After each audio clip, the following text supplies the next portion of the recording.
अब क्या all is well है, सब कुछ ठीक है? कुछ खबरें जैसे मैं देख रहा था तराई भाबर से भी निकल कर आ रही थी कि सब कुछ ठीक है, बातचीत हो गई है मुख्यमंत्री से, सब 2027 की तरफ जुट रहे हैं, पार्टी संगठित है, नेता संगठित हैं, सब ठीक चल रहा है या अभी भी क्या कोई दिक्कत है?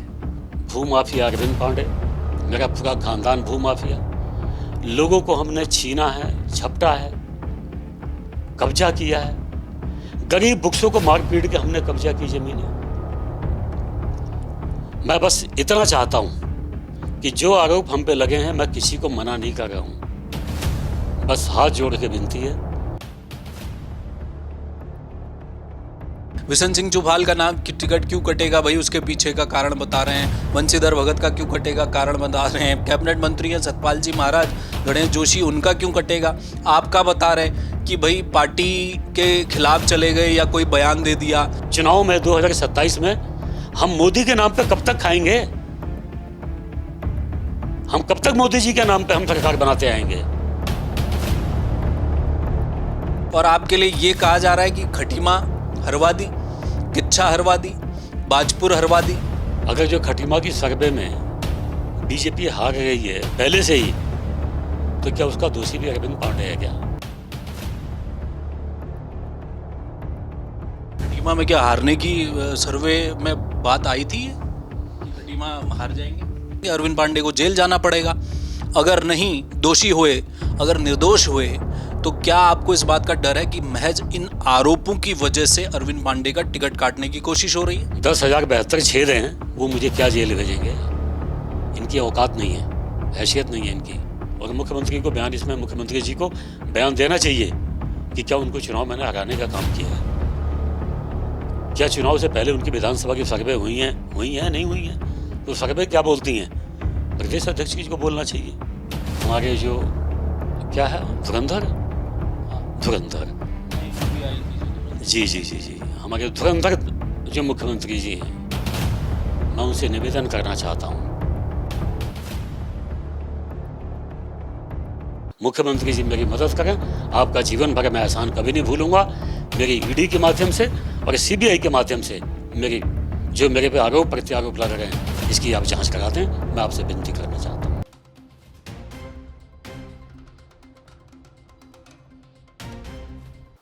हमारे साथ उत्तराखंड सरकार में कैबिनेट मंत्री रहे, गदरपुर से भाजपा के वरिष्ठ विधायक अरविंद पांडे इस वक्त मौजूद हैं। इन दिनों कई गतिविधियां, राजनीतिक गतिविधियां, उठापटक इनके इर्द गिर्द होती रही है और कई तरह के आरोप लग गए, कई बातें हो गई। और उसके बाद अब चूंकि सामने 2027 का चुनाव खड़ा है और उससे पहले भी जो घटनाक्रम है वो रुकने का नाम नहीं ले रहा है। इस बीच ये कहा गया कि बीजेपी का एक इंटरनल सर्वे हुआ है, उस सर्वे में दर्जन भर जो मौजूदा विधायक हैं लगभग, उनके नाम आए कि साहब इनके टिकट कटेंगे इस बार। क्यों कटेंगे भाई? कई लोगों ने तो तर्क भी दिया सोशल मीडिया में। ये आधिकारिक सूची नहीं थी बीजेपी की, बीजेपी ने इनकार किया, लेकिन दबी आवाज़ में किया।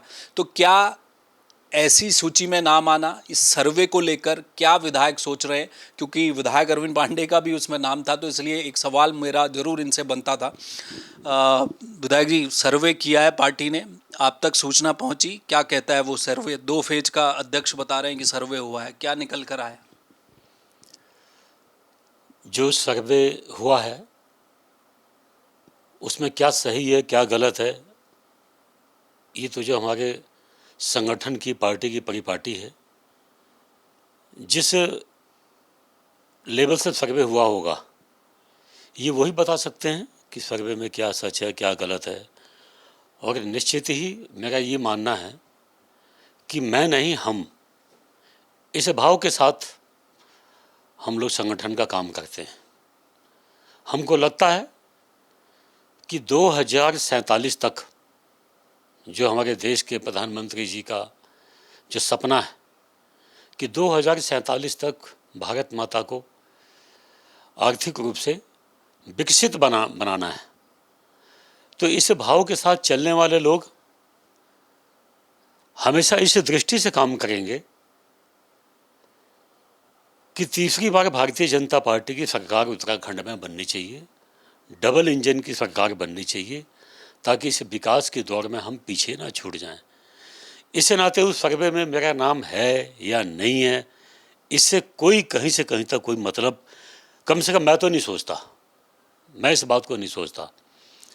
हाँ, हमारी पार्टी को, हमारे संगठन के जो शीर्ष शिल्पीकार हैं, जिनकी नैतिक जिम्मेवारी बनती है, वह इस दृष्टिकोण से अवश्य काम करते हैं कि हमको सत्ता में तीसरी बार उत्तराखंड में आना है। तो आने के लिए जो सर्वे उनकी कहती होगी, जो जिताऊ कैंडिडेट होंगे वो आने चाहिए। और वैसे भी हमारी पार्टी का नियम है कि बूथ लेवल का कोई भी कार्यकर्ता किसी भी विधानसभा से, किसी भी लोकसभा से, किसी भी चुनाव में दावेदारी करना प्रत्येक कार्यकर्ता का अधिकार है। और हमारी पार्टी वैसे भी जब पैनल बनाती है तो 3 लोगों का पैनल बनाती है, तो निश्चित ही 3 में जो जिताऊ होंगे उनको टिकट मिलना चाहिए। तो चाहे कोई विधानसभा हो, चाहे अरविंद पांडे की विधानसभा हो, चाहे मुख्यमंत्री की विधानसभा हो, चाहे प्रदेश अध्यक्ष की विधानसभा हो, किसी की भी हो, सरकार बननी चाहिए। हम इस पक्ष के लोग हैं। एक चर्चा ये भी चलती है बीच में, अब चूंकि अब वो बीजेपी कह तो नहीं रही है कि ये आधिकारिक हमारी सूची है, लेकिन निकल कर नाम सामने आ रहे हैं, सोशल मीडिया में तर्क भी दे रहे हैं लोग, कारण बता रहे हैं। विशन सिंह चुभाल का नाम की टिकट क्यों कटेगा भाई, उसके पीछे का कारण बता रहे हैं। बंशीधर भगत का क्यों कटेगा, कारण बता रहे हैं। कैबिनेट मंत्री हैं सतपाल जी महाराज, गणेश जोशी, उनका क्यों कटेगा, आपका बता रहे कि भाई पार्टी के खिलाफ चले गए या कोई बयान दे दिया। शुक्र है कि ये नहीं कहा कि अरविंद पांडे चुनाव हारने वाले हैं, और आपके लिए ये कहा जा रहा है कि खटीमा हरवा दी, किच्छा हरवा दी, बाजपुर हरवा दी। ये क्या है, ये खबरें पहुंची है आप तक?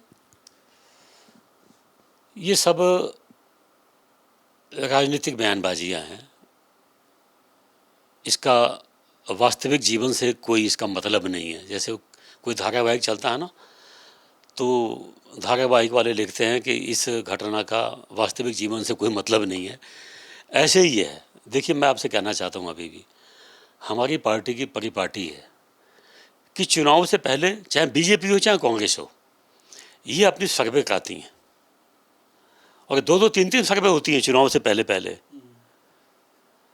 तो जो लोग ये बोलने के लिए विवश किए जा रहे हैं कि तुम बोलो कि पांडे जी ने चुनाव यहाँ भी हरा दिया, यहाँ भी हरा दिया, तो उन पे कोई मैं टिप्पणी नहीं कर रहा हूँ, लेकिन ये आपकी जानकारी में होनी चाहिए। और इससे प्रदेश के भारतीय जनता पार्टी के एक एक कार्यकर्ता को पता होना चाहिए कि जब विधानसभा के चुनाव होते हैं तो पार्टी अपने स्तर पे एक एक विधानसभा का 2-2 बार, 3-3 बार, 4 बार, 5-5 बार सर्वे कराती है कि कौन व्यक्ति कहाँ से हमारी पार्टी जीत रही है, कहाँ से नहीं जीत रही है, और पार्टी के नाम पे भी कौन सा व्यक्ति जीत सकता है, कौन सा नहीं जीत सकता है। तो हो सकता है मेरी सूचना गलत भी हो सकती है, मैं सही नहीं बोल रहा हूँ। 2022 में हमारी विधानसभा हो, चाहे खटीमा की विधानसभा हो, चाहे कहीं की भी हो, पार्टी ने कई कई सर्वे कराए हैं। अगर जो खटीमा की सर्वे में बीजेपी हार गई है पहले से ही, तो क्या उसका दोषी भी अरविंद पांडे है क्या? इसलिए मैं इन बातों पे, किसी ने कोई बात कही है नहीं कही है, मैं उसकी पुष्टि नहीं करता हूँ और ना किसी पर टिप्पणी करता हूँ। लेकिन भारतीय जनता पार्टी के देवतुल्य कार्यकर्ताओं से अवश्य कहना चाहूँगा कि हमारी पार्टी की जो रीति नीति है, चुनाव से पहले कई सर्वे होती है, तो कई लोग अपनी विफलताओं को, अपनी कमियों को दूसरे की खूंटी बना के उस पर टांग देते हैं कि इसकी वजह से ये हुआ। इसकी बजाय स्वमूल्यांकन करना चाहिए, खुद की समीक्षा करनी चाहिए कि हम कहाँ सही हैं, कहाँ गलत है। किसी के नाम का बेवजह का बिल नहीं फाड़ना चाहिए, ये भी एक व्यक्ति का चरित्र होना चाहिए। हम अपनी विफलताओं को दूसरे के नाम पे थोप दें, ये कोई कार्यकर्ता की पहचान नहीं है। तो इसमें मैं कोई टिप्पणी नहीं करना चाहता, लेकिन इसके लिए हमारी पार्टी अधिकृत है, हमारे नेता लोग अधिकृत हैं, उनसे आप पूछिएगा, वो लोग बताएंगे कि किसी विधानसभा के चुनाव से पहले कितनी बार पार्टी सर्वे कराती है, तो किस किस विधानसभा का चुनाव से पहले सर्वे में क्या क्या रिपोर्ट आई है। तो क्या उन सब सर्वे को बदलने का काम क्या मैंने किया? खटीमा में क्या हारने की सर्वे में बात आई थी कि खटीमा हार जाएंगे? देखिए, मैं इसके लिए कोई अधिकृत नहीं हूँ बयान देने के लिए, लेकिन हाँ, निश्चित ही इसके लिए आप हमारे प्रदेश के संगठन महामंत्री हैं, प्रदेश के प्रदेश अध्यक्ष हैं, हमारे स्वयं मुख्यमंत्री हैं, आप इनसे पूछिए। बात बहुत बड़ी है कि अगर जो मुख्यमंत्री को हराने का तोहमत मेरे पे मढ़ा जाता है तो ये चिंतनीय विषय है, इसकी चिंता करनी चाहिए, इसकी चिंता करनी चाहिए। और निश्चित ही, बल्कि कई तो फेसबुक के जो बड़े नेता हो गए हैं, उन्होंने ये भी कहा कि मैंने लोकसभा में भी हराने का काम किया है। तो इसके लिए तो अधिकृत रूप से आपको मुख्यमंत्री से बयान लेने चाहिए, और मुख्यमंत्री को बयान, इसमें मुख्यमंत्री जी को बयान देना चाहिए कि क्या उनको चुनाव मैंने हराने का काम किया है, क्या चुनाव से पहले उनकी विधानसभा की सर्वे हुई हैं, नहीं हुई हैं, तो सर्वे क्या बोलती हैं, प्रदेश अध्यक्ष जी को बोलना चाहिए। तो ये उनको अधिकार है इसका, इसमें मुझे बोलने का कोई अधिकार नहीं है। सर, ये जो आपका पूरा प्रकरण चल रहा था, अब बीच में वो चिट्ठी विट्ठी कथित तौर पर आपने उसे डिनाई भी कर दिया, गणेश गोदियाल सामने ले आए, वो तो राजभवन तक भी ले गए आप उस पूरे मामले को, वो एक विषय अलग हो गया। लेकिन अब क्या ऑल इज़ वेल है, सब कुछ ठीक है? कुछ खबरें जैसे मैं देख रहा था तराई भाबर से भी निकल कर आ रही थी कि सब कुछ ठीक है, बातचीत हो गई है मुख्यमंत्री से, सब 2027 की तरफ जुट रहे हैं, पार्टी संगठित है, नेता संगठित हैं, सब ठीक चल रहा है, या अभी भी क्या कोई दिक्कत है?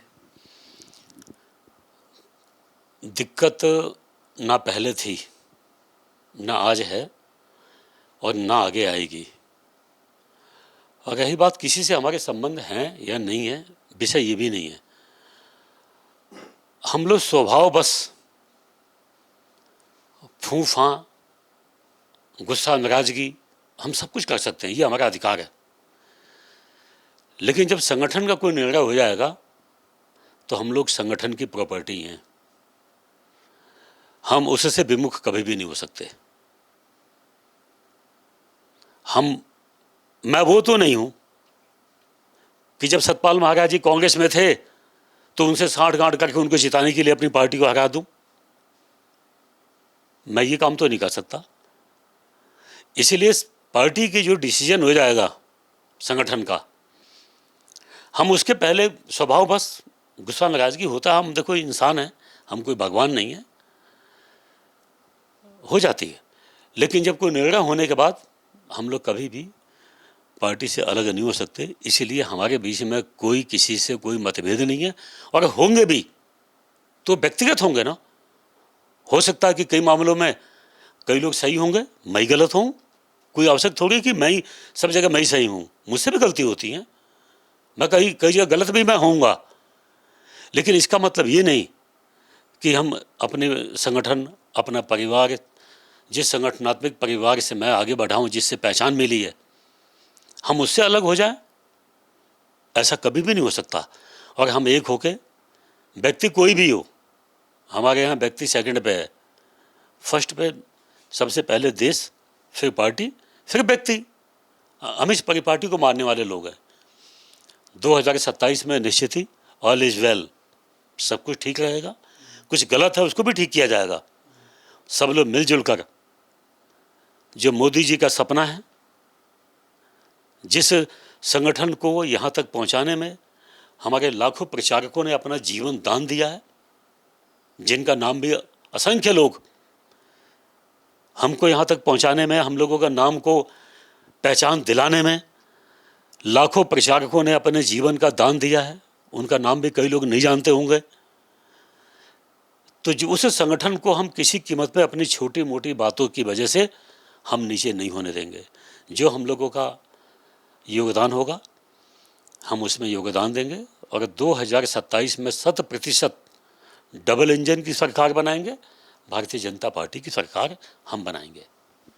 ये जो जांच चल रही है सर, आप पर आरोप लगे, जो भूमि विवाद को लेकर पूरा प्रकरण चल रहा है, भूमाफिया आपको कहा गया, अतुल पांडे के बयान भी हो रहे हैं, उस जांच कमेटी जो बनी है, आप संतुष्ट हैं? सब कुछ सही चल रहा है? आपको क्या लगता है, क्योंकि आप बार बार कह रहे हैं कि आपको न्याय चाहिए, तो वो न्याय क्या उससे मिलेगा? और उससे पहले आप डीजीपी से भी मुलाकात कराए, यहाँ तक आपने कहा कि आप नार्को टेस्ट करवाइए हमारा, मेरे परिवार का, क्योंकि आप चाहते हैं कि निष्पक्ष जांच हो और आपको न्याय मिले। क्या आप संतुष्ट हैं उस जांच से? यह बहुत बड़ी एक हमारे लिए भी चुनौती है। आखिर जिन ज़मीनों पे मुझको, मेरे परिवार को भूमाफिया बनाया गया, तो लोग भी यही हैं और वो ज़मीन जायदाद भी यहीं पे है, मैं भी यही हूँ। आखिर इस प्रदेश को बने हुए लगभग 26 साल हो गया। इस 26 साल में देखो भाई, मैं भूमाफिया नहीं बना, ना मेरा परिवार बना, और मैंने किसी की ज़मीन भी नहीं छीनी।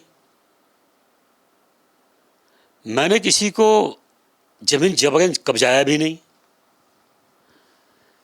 लेकिन अचानक से, देखो मैं कह रहा हूँ आपसे, हो सकता कि जो पहले की सरकारें बनी हो या जो मुख्यमंत्री बने हो सकता है इतनी स्क्रीनिंग से, इतनी ईमानदारी से पहले काम नहीं हुआ होगा, तभी तो हम बचते आ गए।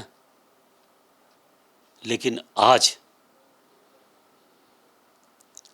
हमारे मुख्यमंत्री जी की ईमानदारी और इनके द्वारा कुछ अधिकारी उधम सिंह नगर जिले में तैनात किए गए हैं, वो ईमानदारी की प्रतिमूर्ति हैं। जैसे डीएम लेवल के अधिकारी, कुछ एडीएम हैं, समय आने पर उनकी भी जांच, उनकी ईमानदारी की जांचें होंगी। तो उस ईमानदार टीम की वजह से देखो भाई, मुझे भूमाफिया कहा गया है, और मैं इस ईमानदारी को सैल्यूट करता हूँ। धामी जी को, धामी जी की ईमानदारी वाली टीम को सैल्यूट करता हूँ कि जिन लोगों ने मुझे, मेरे परिवार को भूमाफिया बनाया है। बस इतना निवेदन है,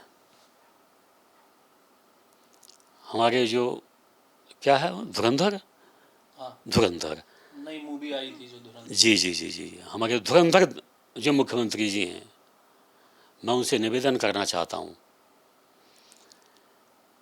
कि चुनाव का समय आने वाला है, और इस चुनाव के समय में आपकी पार्टी का एक विधायक भूमाफिया बन जाए और उसके परिवार में उसके बड़े भाई हैं, चाहे छोटे भाई हैं, चाहे चाचा के लड़के हैं, चाहे ताऊ के हैं, चाहे जीजा है, चाहे साले हैं, वो सब भूमाफिया बन गए हैं हम। और हम सब लोगों पे 420 का मुकदमा भी हो गया है। मेरे बेटे को हर हफ्ते बुला के तहसील में 3-3, 4-4, 5-5 घंटे बैठाया जाता है। तो ये सरकार का मुझको लाभ मिल रहा है। बस मैं इतना ही निवेदन चाहता हूँ कि धामी जी की ईमानदारी पे कोई मेरी वजह से प्रश्न चिन्ह ना लगे, क्योंकि इनका जीवन बड़ा त्याग तपस्या का है। इन्होंने बड़ी ईमानदारी से संगठन खड़ा किया उत्तराखंड में, देखा आपने। माने पन्ना धाई का नाम सुना होगा आपने, पन्ना धाई का।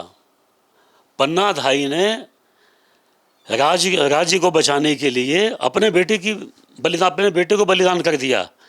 ऐसी हमारे धुरंधर धामी जी ने अपनी सीट को कुर्बान कर दी और प्रदेश की सरकार बना दी। तो ऐसे महामानव देवतुल्य मुख्यमंत्री के चरित्र पे, इनकी ईमानदारी पे कोई धब्बा नहीं लगना चाहिए। इस नाते मैं भूमाफिया अरविंद पांडे, मेरा पूरा खानदान भूमाफिया, लोगों को हमने छीना है, झपटा है, कब्जा किया है, गरीब बुक्सों को मार पीट के हमने कब्जा की ज़मीनें। मैं बस इतना चाहता हूँ कि जो आरोप हम पे लगे हैं, मैं किसी को मना नहीं कर रहा हूँ, बस हाथ जोड़ के विनती है कि मैं चाहता हूँ कि तत्काल हम पे जो भी आरोप लगे हैं, मैं यहाँ के डीजीपी के पास तक पहुँच गया और मैंने जाकर डीजीपी से एक ही बात कही कि मेरे ख़ानदान पे जो 420 के मुकदमे लगे हैं, 307 के मुकदमे लगे हैं, बस एक बार हमारी पूरी फैमिली के हमारे नारकोटिक टेस्ट होना चाहिए, पॉलीग्राफ टेस्ट होना चाहिए, और मेरा होना चाहिए, मेरे बेटे का, नाते रिश्तेदार जिन पे मुकदमे लगे हैं। बाजपुर थाने के डीजीपी ने लगाया है। बाजपुर में डीजीपी है, हमारे उधम सिंह नगर जिले में कई डीजीपी हैं। इन लोगों ने मुकदमे लगाए हैं, तो मैं ये नहीं बोल रहा हूँ कि मुकदमा गलत होगा, बिल्कुल सही होगा। बस इतनी विनती है कि हम डबल इंजन सरकार के हम लोग हैं। और कल हम मान लो बीजेपी का विधायक भूमाफिया होता है तो हम चुनाव में 2027 में हम मोदी के नाम पे कब तक खाएंगे? हम कब तक मोदी जी के नाम पे हम सरकार बनाते आएंगे? इसीलिए मैं चाहता हूं, मैं उत्तराखंड में जितने देवतुल्य कार्यकर्ता हैं जिन्होंने बीजेपी का निर्माण किया है,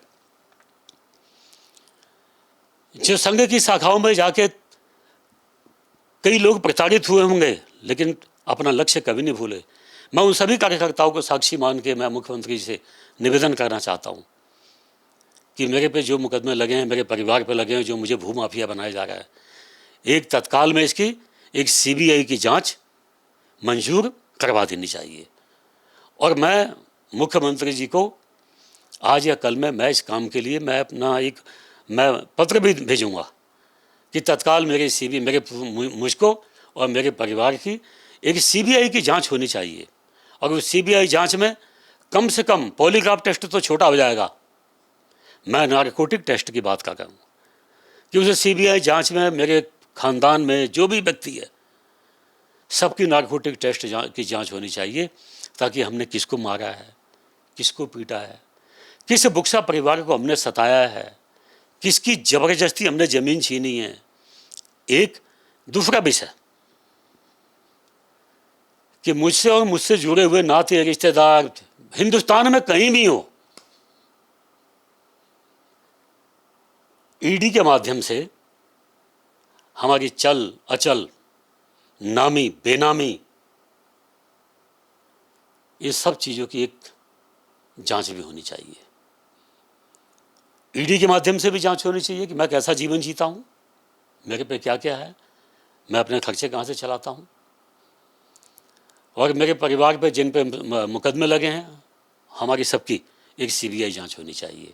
मैं इसकी अपने मुख्यमंत्री से मांग करता हूँ कि तत्काल ये जांच करवाएं, ताकि चुनाव से पहले इसका नतीजा भी तो आना चाहिए। 27 से पहले मान लीजिए मैं भूमाफिया हूँ या नहीं हूँ, ये नतीजा नहीं आया निकल के, तो हमारी सरकार, हमारी पार्टी किस मुंह से जाएगी वोट मांगने? संघ का स्वयंसेवक, प्रचारक की भूमिका निभाने वाला व्यक्ति, जिसको उत्तराखंड के देवतुल्य जनता ने, कार्यकर्ताओं ने 5 बार विधायक बनाया हो, अगर जो भूमाफिया हो गया, उसका खानदान भूमाफिया हो गया, तो हमारी पार्टी किस मुंह से वोट मांगने जाएगी? इसलिए मैं चाहता हूं कि ईडी के माध्यम से और सीबीआई के माध्यम से हिंदुस्तान में रहने वाले मेरे नाते बिरादरी के, मुझसे जुड़े हुए सभी लोगों की नामी बेनामी संपत्ति की जांच होनी चाहिए।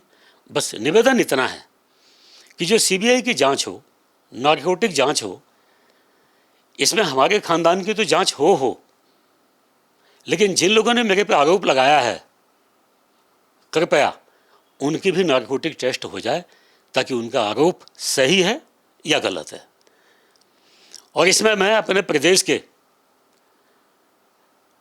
जो कार्यकर्ता हैं, संघ से जुड़े हुए, बीजेपी से जुड़े हुए, और तमाम किसी भी संगठन के, सामाजिक संगठन के हों, बल्कि मैं कह सकता हूं कि इस देवभूमि उत्तराखंड के मेरे माताओं बहनों, मैं आप लोगों से हाथ जोड़ के अपील करना चाहता हूं कि आप मेरे पक्ष में कुछ भी मत बोलिए, बस मुझे इतना आशीर्वाद दे दीजिए। आप लोग सोशल मीडिया के माध्यम से आप लोग मेरी भावनाओं को अगर जो समझ सकते हो, आप लोगों ने देखा है, जानते हो आप लोग, मुझे ढंग से जानते हो आप लोग, तो बस इतनी विनती है कि आप लोग सोशल मीडिया के माध्यम से मोदी जी के पास तक मेरी भावनाओं को पहुंचा दीजिए कि बस मेरी सीबीआई जांच हो जाए, मेरी ईडी की जांच हो जाए, मेरा नारकोटिक टेस्ट हो, मेरे खानदान का हो जाए कि क्या वास्तव में मैं भूमाफिया हूँ, मैं अपराधी हूँ। क्या बुक्सा जनजाति जो बिल्कुल निरीह प्राणी है, दबे कुचले वंचित लोग हैं, क्या मैं और मेरा परिवार ऐसे लोगों की ज़मीन मैं छीन सकता हूँ कि जब उनकी ज़मीन का सुनवाई कमिश्नर के यहाँ चल रही थी तो हमने वकील तक खड़ा नहीं किया, एक तरफा जांच होने दिया, एक तरफा सुनवाई हुई, और जब आदेश हो गया तो खुद ही जाके तहसील में हमने चढ़ाने का काम किया आदेश को, और जब वो आदेश चढ़ गया तो मुख्यमंत्री जी की जो ईमानदारी की टीम है जिले में, उन लोगों ने बुक्सा जनजाति का नाम काट के दोबारा किसी व्यक्ति के नाम पे कर दिया। तो आखिर कहीं ना कहीं मैं बहुत बड़ा अपराधी तो हूं। बस इतनी विनती है कि हमारे मुख्यमंत्री जी, जल्दी से जल्दी, आपका प्रभाव काफ़ी है, आपसे आग्रह है कि मैं भी आपका एक छोटा सा सिपाही हूँ। हमारी आपकी इमेज में तो देखो धरती आसमान का अंतर है। बस आपसे एक ही विनती है कि मेरे जो मैं आपसे निवेदन कर रहा हूँ, प्रार्थना कर रहा हूँ, इस प्रार्थना को आप स्वीकार कर लीजिए और अमित शाह जी से बात करके तत्काल मेरी सीबीआई जांच करा दीजिए। अगर जो मैं दोषी पाया जाता हूँ, मेरा परिवार दोषी पाया जाता है, हम जेल काटेंगे, उत्तराखंड की जनता के सामने कभी शकल नहीं दिखाएंगे। और मान लीजिए मैं निर्दोष होता हूँ तो मैं उत्तराखंड प्रदेश की जनता से अपील करना चाहता हूँ, भारतीय जनता पार्टी के देवतुल्य कार्यकर्ताओं से मैं हाथ जोड़ के विनती करना चाहता हूँ कि अगर जो मैं निर्दोष साबित हो गया तो क्या मुझे आपके बीच में रहने का अधिकार नहीं है क्या? या मुझे कार्यकर्ता बनने का अधिकार नहीं है क्या? क्या सब कुछ टिकट ही है? क्या सब कुछ विधायक ही बनना है? क्या सब कुछ राजनीतिक पद ही सब कुछ होता है क्या? मुझे कुछ नहीं चाहिए, लेकिन बस इतना चाहता हूं कि मैं अपराधी हूं या नहीं हूं, मेरा परिवार अपराधी है या नहीं है, बस इसकी जांच हो जानी चाहिए। और इसमें मुझे प्रदेश की जनता की सपोर्ट चाहिए। देवतुल्य प्रदेश की माताओं बहनों से मैं प्रार्थना करना चाहता हूं कि मैं चुनाव में खड़ा होऊंगा तो कभी खड़ा हुआ तो मुझे वोट मत देना आप लोग, लेकिन कम से कम जो मैं अपील करना चाहता हूं, आप लोगों से हाथ जोड़ के विनती करना चाहता हूं कि मेरी इस भावनाओं तक, सेंटर तक पहुंचा के मेरी सीबीआई जांच कराने में आप सब लोग मेरी मदद करें। मुख्यमंत्री जी मेरी मदद करें। आपका जीवन भर मैं एहसान कभी नहीं भूलूंगा। मेरी ईडी के माध्यम से और सीबीआई के माध्यम से मेरे पे आरोप प्रत्यारोप लग रहे हैं, इसकी आप जांच करा दें, मैं आपसे विनती करना चाहता हूँ। आपको इस बात का डर है कि ये जो आरोप आप पर लगे हैं, जैसा आप कह रहे हैं, अगर ये समय पर अगर आपको क्लीन चिट नहीं मिली, मान लीजिए या तो आप जेल जाएंगे, अरविंद पांडे को जेल जाना पड़ेगा, अगर नहीं दोषी हुए, अगर निर्दोष हुए, तो क्या आपको इस बात का डर है कि महज इन आरोपों की वजह से अरविंद पांडे का टिकट काटने की कोशिश हो रही है? देखिए, मैं आपको बताऊं बात, बिल्कुल जो कड़वा सच है, प्रदेश का एक एक बच्चा जानता है कि जो टीम इस समय जांच कर रही है ना, ये टीम इतनी ईमानदार है कि मुझे जेल नहीं भेज पाएगी। ये अगर जिनके अंदर 10,072 छेद हैं, वो मुझे क्या जेल भेजेंगे? इनकी औकात नहीं है, हैसियत नहीं है इनकी। इसीलिए तो मैं आपके माध्यम से मैं अपील करना चाह रहा हूँ कि मेरी जांच, मेरे फैमिली के लोगों की जांच और जिन लोगों ने आरोप लगाया है इनकी भी सीबीआई जांच होनी चाहिए। जो हम पे आरोप लगे हैं, अब बाजपुर थाने में मेरे पूरे खानदान के खिलाफ 420 का मुकदमा है, जान से मारने की कोशिश की मुकदमे लगे हैं, लेकिन हमारे फैमिली के लोगों को वहाँ बैठा लिया जाता, बुला के घंटों घंटों, कोई जांच ही नहीं करता, कोई बयान नहीं लेता। हमको जेल क्यों नहीं भेजते हो भैया आप? हम जेल जाना चाहते हैं, मैं अपने खानदान के लोगों को जेल भेजना चाहता हूँ, और भाजपा का डीजीपी जेल नहीं भेज रहा है, तो मैं क्या समझूँ इसको? मैं इसीलिए मैं अपने धुरंधर धामी जी से निवेदन कर रहा हूँ कि तत्काल मेरे सारे मुकदमों की जांच आप सीबीआई से कराएं, ईडी से जांच करवाएं। यही तो निवेदन है मेरा, और इसमें मैं प्रदेश की जनता का सहयोग चाहता हूँ। बहुत शुक्रिया, धन्यवाद। तो ये थे अरविंद पांडे। देखिए, जो प्रकरण चल रहा है भूमि विवाद को लेकर, उन्होंने साफ किया है कि सीबीआई जांच की मांग की है। वो कह रहे हैं कि मैं मुख्यमंत्री को भी चिट्ठी लिखूंगा, और वो सोशल मीडिया के माध्यम से लोगों से अपील कर रहे हैं कि आप ये बात प्रधानमंत्री तक भी पहुंचा दीजिए। क्यों? क्योंकि प्रधानमंत्री नरेंद्र मोदी के नाम पर, वो ये लगातार कह रहे हैं कि प्रधानमंत्री मोदी के नाम पर ही बीजेपी लगातार सत्ता में बनी हुई है, और ये सर्वविदित है भी कि प्रधानमंत्री नरेंद्र मोदी का एक विशेष लगाव उत्तराखंड से रहा है। समय समय पर आते हैं और उनसे जनता जुड़ती है, और कई विधायक तो ऐसे भी हमने देखे जिनकी वैतरणी पार लग गई सिर्फ प्रधानमंत्री मोदी की एक एक सभा की वजह से। ये हमने देखा, 17 में भी देखा, 22 में भी देखा। तो उसी बात को कह रहे हैं, और कह रहे हैं कि क्यों दाग ले बीजेपी अपने दामन पर एक ऐसे विधायक का जो भूमाफिया है। अगर वो दोषी है तो उसे जेल भेज दीजिए, अगर निर्दोष है तो समय पर क्लीन चिट मिल जाएगी, तो उनका राजनीतिक जीवन, करियर दांव पर लगा हुआ है। ये सबसे बड़ा सवाल है। और जहाँ तक सर्वे की बात है, टिकट कटने की बात है। उन्होंने एक बड़ी बात आज फिर बोली है कि विधायक बनना, कोई पद पाना, यही सब कुछ नहीं है। वो संघ के स्वयं सेवक रहे हैं, आजीवन रहेंगे, वो काम करते रहेंगे राजनीति का, समाज सेवा का। उन्हें पद नहीं चाहिए, बस सीबीआई जांच करवाइए। कैमरामैन मयूर उपाध्याय के साथ हेमभट्ट, जय भारत टीवी। आप देख रहे हैं जय भारत टीवी।